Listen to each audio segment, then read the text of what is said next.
Olá, muito boa noite. Começando mais uma edição do CJC News. Seja bem-vindo ao nosso programa. Hoje, CJC News Entrevista. A gente vai falar sobre um ponto importantíssimo. O número de desempregados no Brasil tende a oscilar. Muitas pessoas ainda conseguem permanecer no trabalho. Boa notícia isso. Mas e aqueles que, quando saem do emprego, precisam requerer os próprios direitos? Que o empregador não conseguiu quitar aquilo que devia ou não quis quitar. Nessas horas, a gente precisa de um profissional.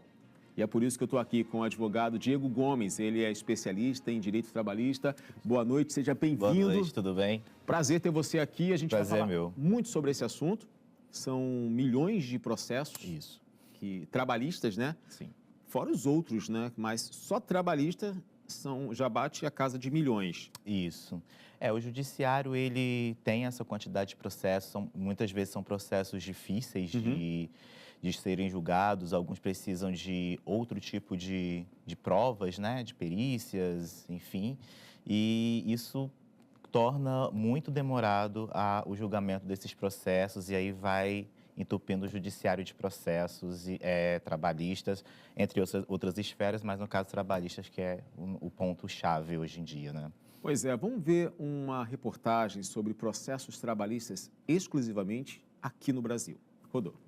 O Brasil enfrenta um cenário desafiador no âmbito trabalhista, com cerca de 5,5 milhões de processos em tramitação em suas cortes. O aumento significativo dessas ações pode ser explicado por uma combinação de fatores, incluindo a crise econômica, altos índices de desemprego, mudanças recentes na legislação trabalhista, além das condições de trabalho muitas vezes precárias enfrentadas pelos trabalhadores. Uma das principais razões que levam milhões de brasileiros a buscar a justiça do trabalho é o descumprimento de leis e contratos por parte dos empregadores. Entre as reclamações mais frequentes, o pagamento inadequado ou a falta de pagamento de horas extras é o principal motivo, seguido por questões relacionadas a férias, 13º salário e verbas rescisórias. A situação também é influenciada por decisões do Tribunal Superior do Trabalho, que frequentemente estabelece precedentes em disputas trabalhistas, moldando o cenário jurídico no país. Além das questões financeiras, muitos trabalhadores enfrentam dificuldades emocionais e psicológicas devido a abusos e violações de direitos em seus ambientes laborais, agravando ainda mais o impacto desses conflitos. Segundo especialistas, o desafio não é apenas reduzir o número de processos, mas também criar um ambiente de trabalho mais justo e seguro para todos. Tá aí. É um assunto e tanto, né? Diego está aqui para tirar essas dúvidas e esclarecer um pouco. Ali são 5,5 milhões de processos já abertos. Sim, sim. Você pontuou antes da gente começar que todos os dias tem gente... Sim, sim. Os processos trabalhistas hoje em dia, a maioria deles, de fato, é por falta de pagamento de verbas rescisórias, horas extras, ou pelo pagamento inadequado de fato. Né? Por exemplo, muitas vezes o cliente, né, a pessoa, ele é demitido da empresa e muitas vezes existe anotação equivocada, anotação errada na CTPS dele. E isso gera essa quantidade de processos, dentre outros. CTPS é a carteira profissional. Carteira profissional, exatamente. Dentre outros, como hora extra, auxílio insalubridade... São assim, as reclamações são inúmeras, né? Mas sempre foca nessa questão do pagamento que não foi justo, não foi o correto que devia ser pago. Isso, sempre é por conta do pagamento.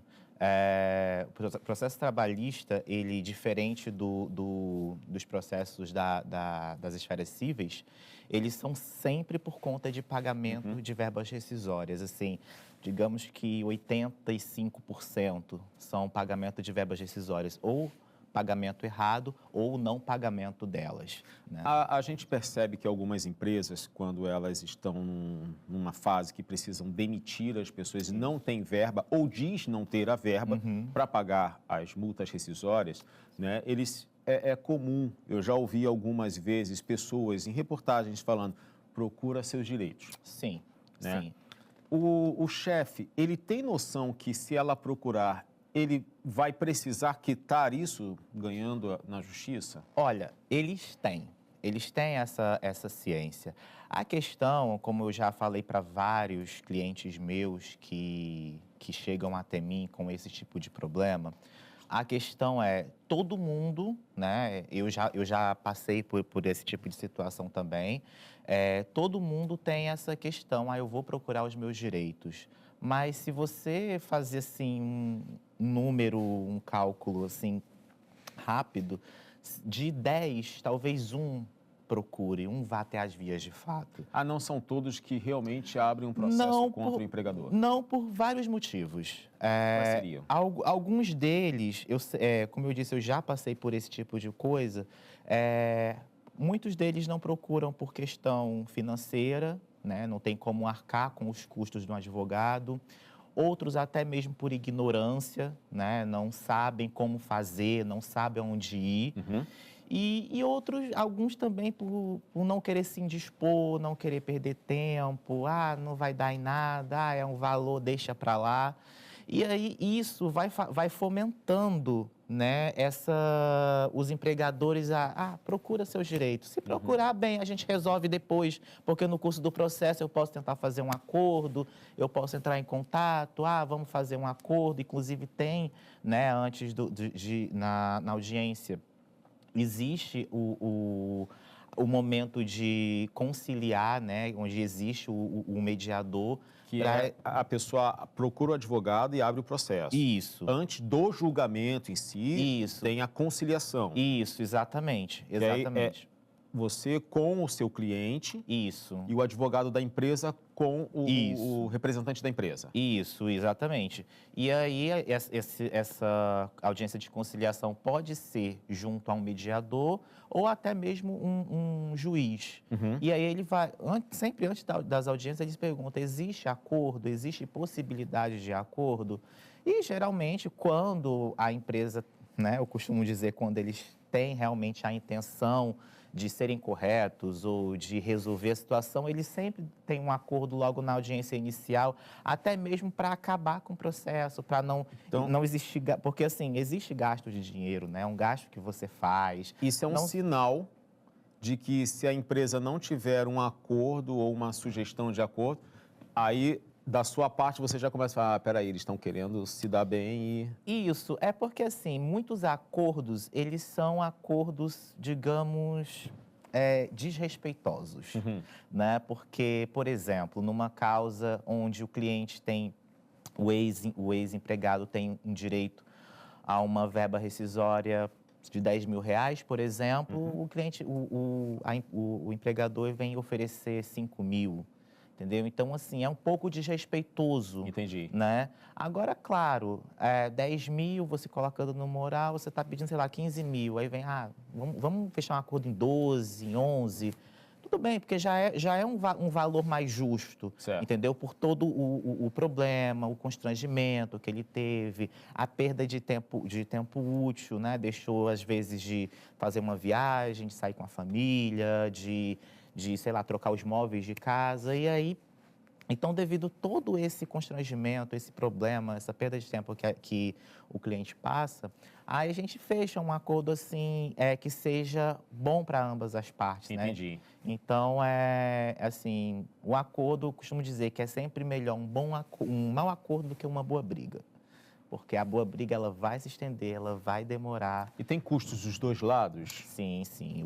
Tanto o empregador quanto o empregado, ao abrir um processo trabalhista, existem os custos, né? Não é aquele... É diferente de um processo de lei do consumidor, né, ou direitos do consumidor, em que o cliente, ele paga ao advogado um percentual daquela causa, e o advogado só recebe quando a causa é ganha.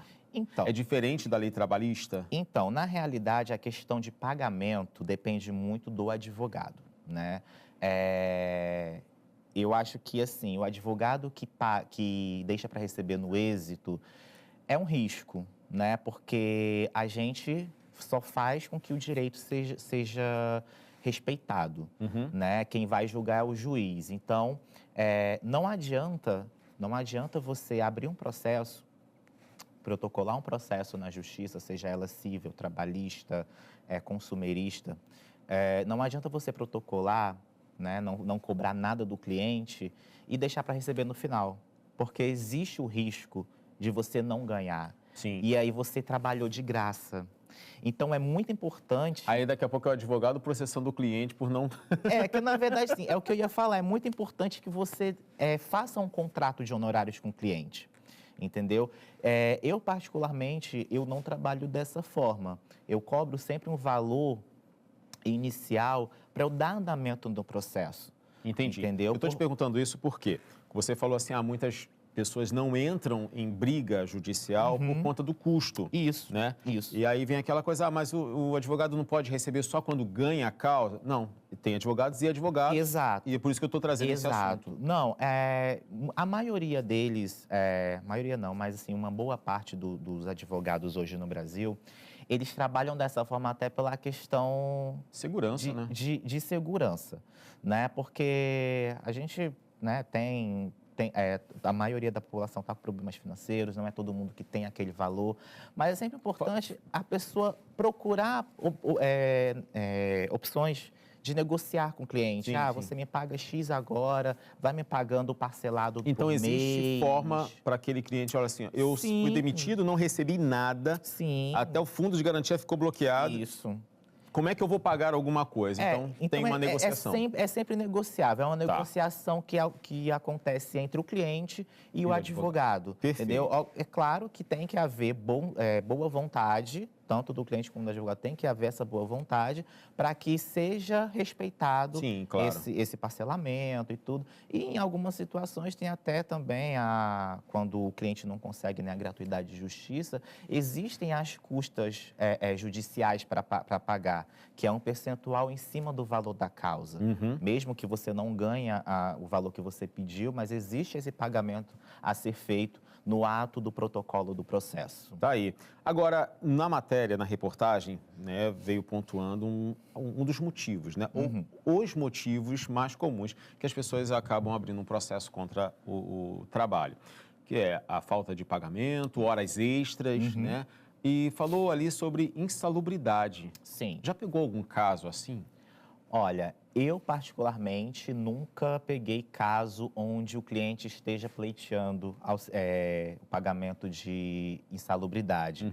Porque a insalubridade, ela tem que ser determinada, né? Quais seriam os exemplos claros, assim, para quem estiver em casa assistindo, possa entender, isso daqui é uma questão de insalubridade, isso aqui não é? Principalmente quem trabalha com manuseio de elementos químicos. Né? Por exemplo, indústrias farmacêuticas, a maioria das indústrias, né? Existe o risco existe o auxílio insalubridade, né? Que existe o risco que a pessoa pode adquirir doenças, pode adquirir, às vezes até deficiências em alguns casos, dependendo do grau de insalubridade, né? Que existem 3 graus de insalubridade. Existe o grau leve, o médio e o alto.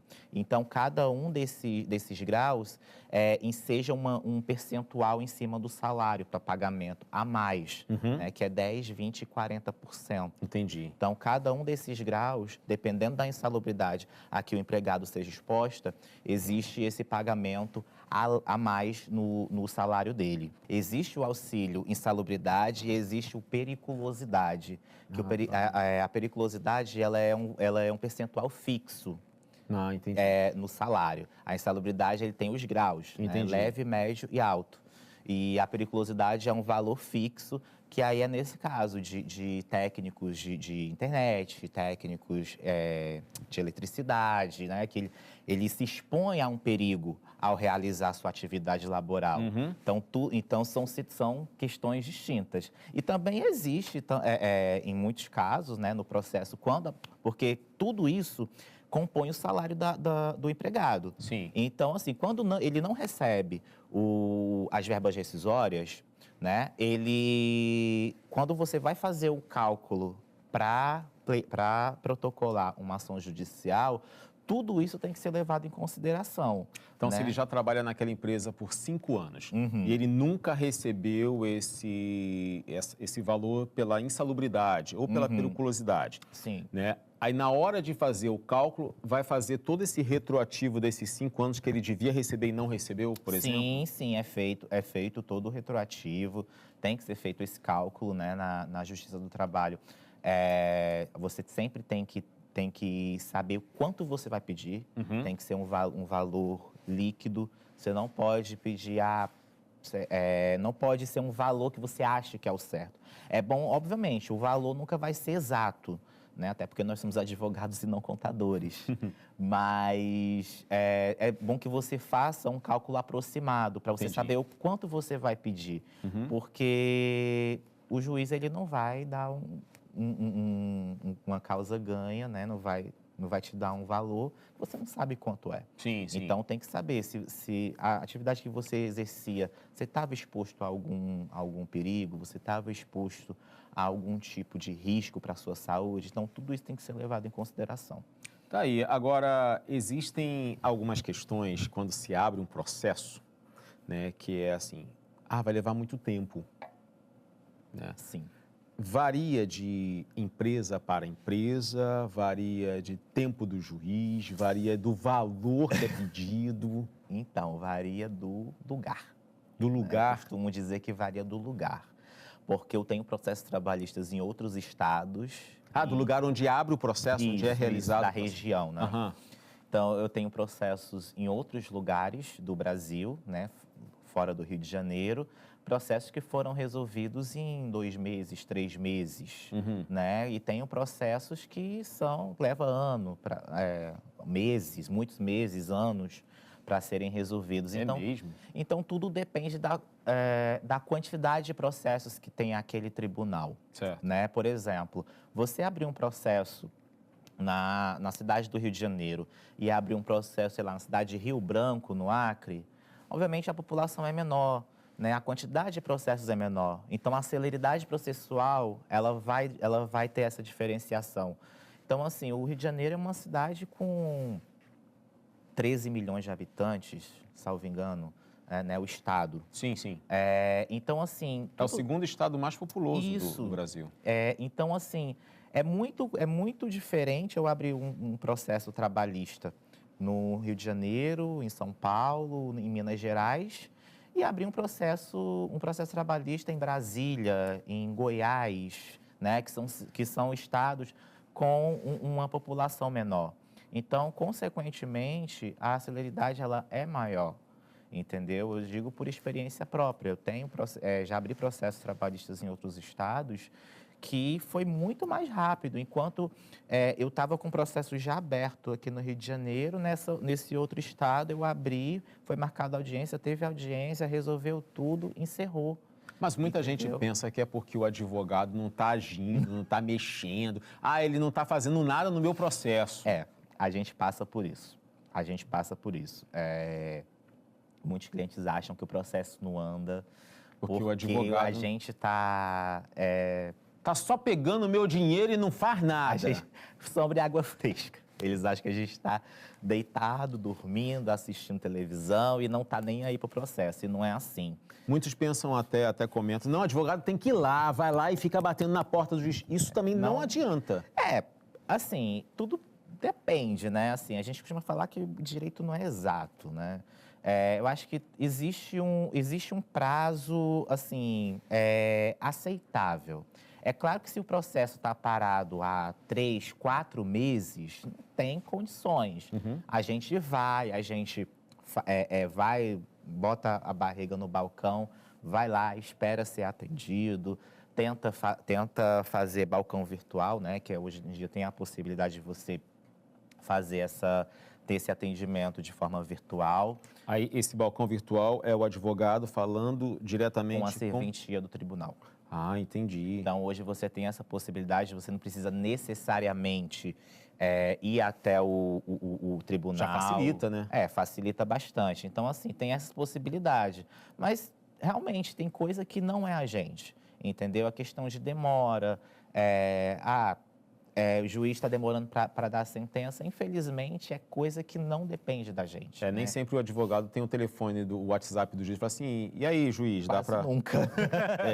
Se você trabalhou, você é digno do seu dinheiro, né? Sim. No mínimo. É o mínimo, né? Hoje em dia todo mundo trabalha por isso, né? É verdade. A gente tem algumas perguntas que vão aparecer aqui na TV e a gente vai discorrendo sobre essa conversa. Vamos para a primeira pergunta.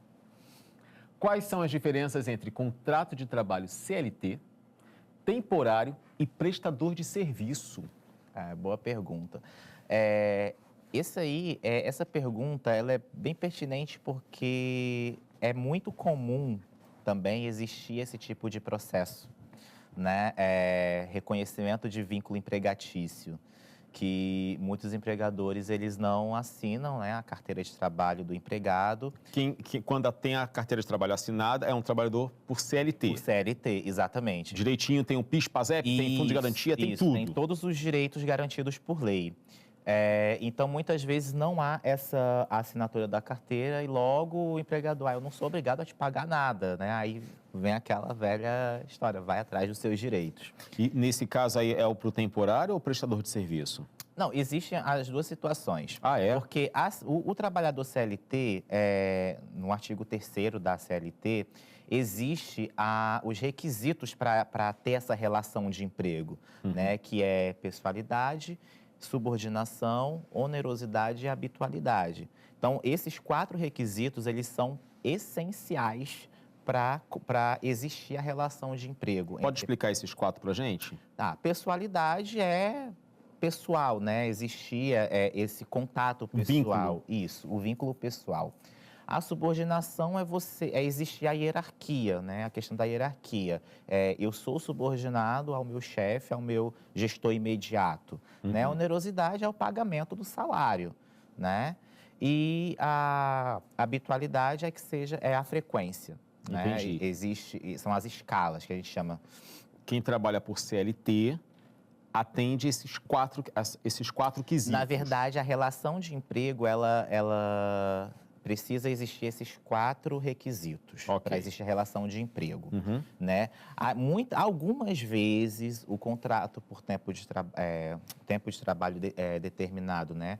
E o prestador de serviço, muitas vezes ultrapassam aquela barreira mais flexível, né? Principalmente o prestador de serviço, e passa a figurar esses 4 requisitos. Aí, nesse daí caso... onde nascem as ações de reconhecimento de vínculo empregatício. Entendi. Entendeu? Então, assim, o contrato CLT, né, ele é um contrato por tempo indeterminado, existe o pagamento de todos os direitos, né, férias, 13º, muitas vezes, né, algumas empresas, vale alimentação, vale transporte. E é um contrato, geralmente, um contrato por tempo indeterminado, né?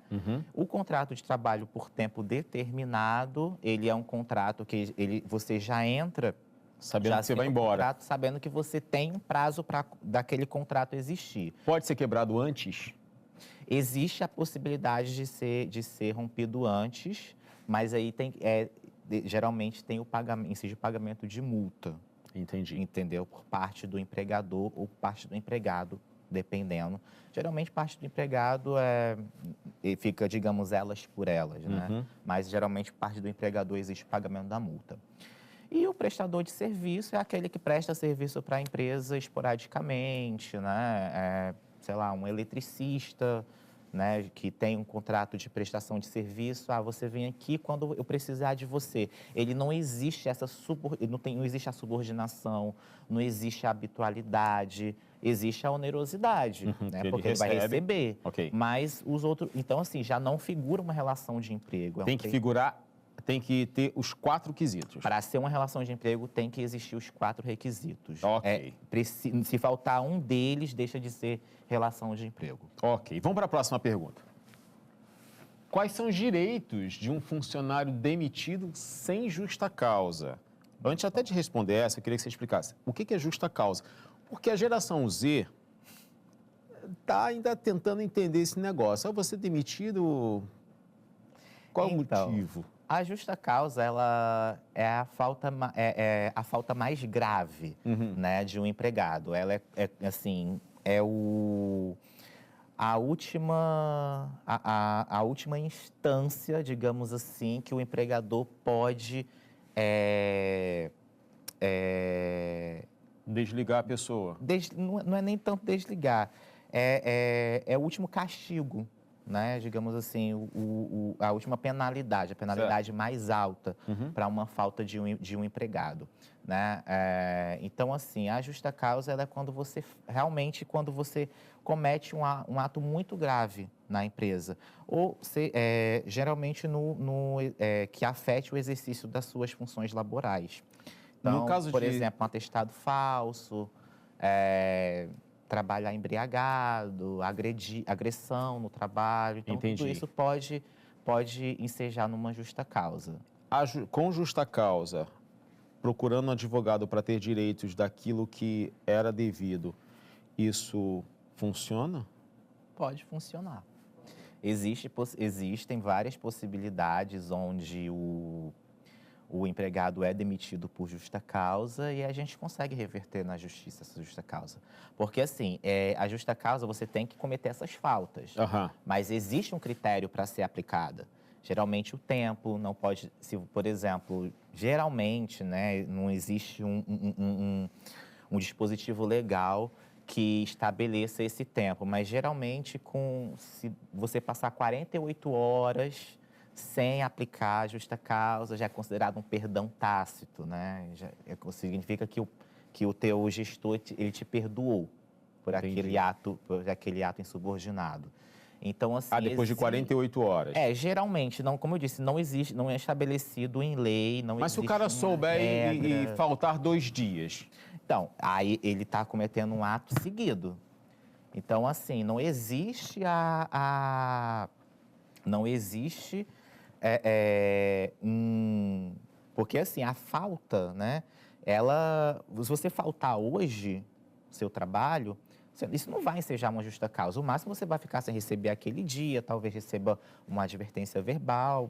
Enfim, isso não enseja uma justa causa. Agora, abandono de emprego, que é uma falta de 15 dias, mais de 15 dias, que aí já configura abandono de emprego e, por consequência, a justa causa, então aí sim. Agora, por exemplo, e ainda mais hoje em dia, que você tem outras maneiras de comunicar. Né? Existe pessoal, existe WhatsApp, existe telefone. Isso tudo é válido? Isso tudo é válido. O importante é existir a comunicação e da justa causa. Beleza, a gente falou sobre justa causa, agora quais são os direitos de quem é demitido sem a justa causa? Demitido sem fazer nenhuma inflação tão grande. Sem a justa causa, o empregado ele faz jus a simplesmente tudo que ele tem direito. Férias vencidas, e o proporcional das férias a vencer, acrescidos de 1/3, FGTS mais a multa de 40%, tem direito ao aviso prévio indenizado, que é 1 mês, né, são 30 dias de trabalho. E um ponto importante, a cada ano que ele trabalhar, ele tem direito a mais 3 dias acrescidos, tanto para fins de anotação na carteira, como para fins de recebimento do aviso prévio. Ou seja, se ele tem 5 anos numa empresa, o aviso prévio eles são 30 dias. Mas se ele tem 5 anos na empresa, ao invés de 30 dias, ele vai ter 45 dias. Porque para cada ano acrescenta 3 dias. Ok, entendi. Então, aviso prévio, 13º, férias... Isso é para quem não cometeu nenhuma infração. Não, ele... Saiu de boa. É a dispensa imotivada. Ok. Eu não quero mais o seu serviço, você foi um bom funcionário, estou te dispensando, você está demitido sem justa causa. Entendeu? Agora, claro, quando comete uma falta grave, aí não tem jeito. Aí as coisas são diferentes. Vamos para a próxima pergunta. Cadê? O que é considerado assédio moral no ambiente de trabalho e como o trabalhador deve proceder em casos assim? O que seria o assédio moral? Então, o assédio moral, ele é super comum hoje em dia, ainda mais nessa época de rede social, né? É quando principalmente quando você insulta uma pessoa, ou você humilha ela de forma física ou psicológica. Por exemplo, Você diz, você não sabe fazer nada, você não vale nada, entendeu? Existe muito isso, é muito comum hoje em dia. O próprio bullying mesmo, às vezes bullying disfarçado de brincadeira, né? Tô com meu colega de trabalho, ele é um pouco mais gordo do que eu, fico chamando ele de bolinha, enfim, né? São várias coisas que podem ser, que hoje é considerado assédio. E a princípio... Desculpe interromper, mas que não precisa necessariamente estar na presença de terceiros. Pode estar só entre a pessoa que comete o assédio e a vítima. Sim. O assédio moral, ele existe em várias vertentes, né? A principal forma de acabar com isso é a pessoa que se sentiu ofendida, se sentiu assediada, ela procurar o RH, procurar o gestor imediato, né? E muitas vezes esse assédio ele vem do próprio gestor da pessoa, então procurar mesmo o gestor logo acima dele e muitas vezes também procurar um advogado. Mas tem muitas pessoas que podem não procurar o RH ou um gestor acima daquele, né, que comete o assédio por medo, não? Sim, e por medo de sofrer represália depois, né? Pode acontecer isso, e aí muitas vezes elas vão direto no advogado, porque o assédio moral, principalmente quando ele é causado pelo próprio gestor da pessoa, isso pode ensejar uma rescisão indireta, né? Que é quando a pessoa, ela pede demissão, mas ela não perde os direitos dela. Essa rescisão indireta ela é dada através de um processo judicial também, mas porque quem pede demissão não tem direito ele perde alguns direitos, né? Por exemplo, o aviso prévio, ele tem direito de pagar o aviso ou de trabalhar durante o aviso prévio. Então, assim, a rescisão indireta, ela meio que ela te assegura, né, desse tipo de cobrança, né, desse tipo de direito. Então, você pleiteando uma rescisão indireta judicialmente, é como se você fosse demitido sem justa causa. Agora, é claro que tem que haver o processo judicial. E a rescisão indireta, geralmente ocorre quando o assédio moral ele vem por parte do empregador, do gestor imediato, né? Sobrecarga de trabalho, tudo isso pode ser considerado assédio moral. Uma pergunta. No momento em que uma pessoa sofre esse assédio moral, ela não procura o RH, nem o chefe superior ao chefe dela, por uma questão de medo de represálias, né, de sofrer uma perseguição. E ela procura um advogado. Sim. Esse advogado entra com um processo contra a pessoa ou contra a empresa? A gente pode entrar, assim, na esfera trabalhista contra a empresa. Ok. Agora, se ela quiser também processar a pessoa, aí já vai para a esfera criminal e cível. Ok. No momento em que ela abre esse processo, corre o risco dela ser demitida por ela estar processando a empresa? Isso pode acontecer? Olha, poder legalmente não pode, mas acontece bastante, né? Muitas vezes a pessoa ela é prejudicada quando ela abre esse processo trabalhista, ela é prejudicada por conta desse processo, ou ela é demitida.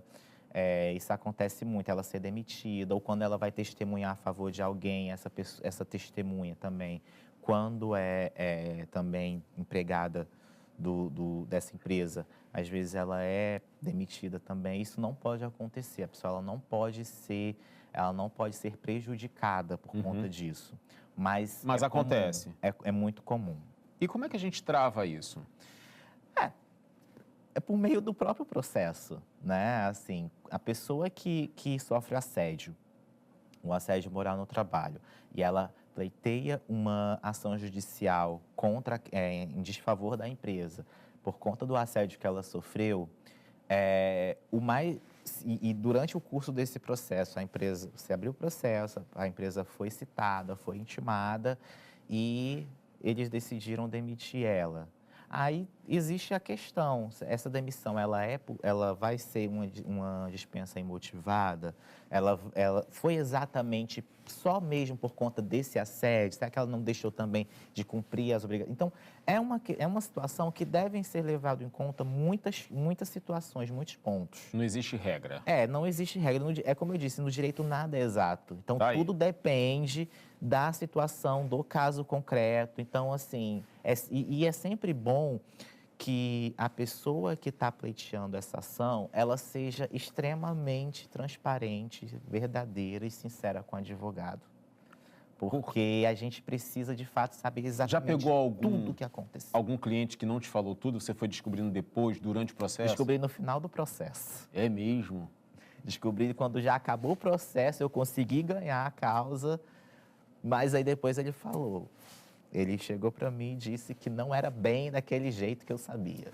Mas, pelo menos, deu certo. Mas eu falei para ele, se por acaso a gente tivesse perdido a ação, eu que ia sair como fama de advogado que não soube trabalhar direito. É verdade. Porque como é que você vai defender alguém que não está ali como vítima realmente? Sim. Isso acontece muito. Então, mesmo que ele tenha feito besteira, ele tem que falar para o advogado que fez a besteira. Ele precisa falar, porque, assim, o advogado, ele não vai só te defender, ele vai buscar, principalmente quando, no caso, quando você está pelo réu, né? No caso do direito trabalhista, pelo reclamado, você, às vezes, vai tentar uma forma de diminuir o custo dele. Você não vai só defender, só dizer, não, ele está certo, ele fez tudo certo. Não é isso. O advogado, ele não serve só para defender, mas ele serve também para amenizar a tua situação. Então, assim, geralmente, né, quando você está advogando pelo reclamado, você tem a empresa ou o patrão, ele tem que te dizer, olha, eu realmente não paguei por isso, isso e isso, tive um problema financeiro, enfim, não quis pagar, o que quer que seja, ele precisa ser transparente. Entendi. Porque a gente não só defende ele, não só diz que ele está certo, mas às vezes a gente ameniza a situação. Pode fazer um acordo, né? Pode tentar um parcelamento. Eu não tenho como te pagar tudo agora, vamos parcelar essa dívida, eu te pago, sei lá, em X vezes, entendeu? Então, assim, as pessoas têm que colocar na cabeça delas, isso não é só, geralmente usa-se muito no direito criminal, mas não é só isso, tanto no civil, no trabalhista, fala a verdade, seja transparente, diz o que de fato você fez, porque assim a gente vai ter argumentos mais sólidos para poder montar um processo, montar uma defesa. Tá aí. Entendeu? Vamos para a última pergunta. Acho que o nosso tempo hoje está corrido. Vai lá. Quais são os direitos da mulher no ambiente de trabalho, especialmente durante a gravidez e após o nascimento do bebê? Então, o direito da mulher é igual ao do homem, com a diferença que, devido à mulher ela ter a possibilidade de ter uma gravidez, ela tem direito à licença maternidade de 120 dias, né? Muitas vezes... 4 meses, 4 né, meses, isso. E muitas vezes, quando a mulher ela já tem férias vencidas, ela costuma fazer a junção das férias com a licença maternidade. É por isso que eu falei 4 meses geralmente, né? Porque às vezes vem um quinto mês. Isso. E tem possibilidade também, algumas empresas, quando são inscritas em alguns programas sociais, programas do governo, a licença maternidade ela pode aumentar para 180 dias. 6 meses, né, no caso. Se for servidora pública é 1 ano, né? Isso. Então, assim, isso vai variando, mas, assim, em regra, são 120 dias a licença maternidade. E aí tem a situação, né, por exemplo, se por acaso, né, durante a gestação ela precisar ficar internada ou o bebê ficar internado, essa licença maternidade ela só começa a contar depois da alta hospitalar. Da mãe ou do bebê? De ambos. De ambos. De ambos. Tá, então se a criança precisou ficar hospitalizada por mais 1 mês, isso. Começa a contar os 120 dias quando a criança recebe essa alta. Isso, a partir da alta hospitalar. Aí. E também tem a questão no caso, por acaso ela sofrer aborto, ela tem aí 14 dias para para ficar em casa, né? Para Se restabelecer, né? restabelecer. Até porque o aborto exige mesmo um procedimento, né? Como se fosse um parto. Mas, então, assim, os direitos são iguais. Não pode existir a diferenciação de direitos para homens e mulheres. Tá aí. Iguais. Exercendo a mesma função, não pode ter essa diferenciação. E quem tiver interesse de tirar dúvidas e apresentar um caso para você, como é que faz? Então, pode entrar em contato comigo pelo meu Instagram, @advdiegogomes, né? Lá no Instagram, você tem o link direto para o meu WhatsApp, pode fazer contato comigo, a gente marca aí um tira-dúvidas. Tá, beleza. Bate-papo. Doutor Diego, muito obrigado. Muito obrigado, eu que agradeço. Sucesso cada vez mais. Obrigado. Trouxe bastante informação para a gente. Obrigado. Que bom, foi muito bom.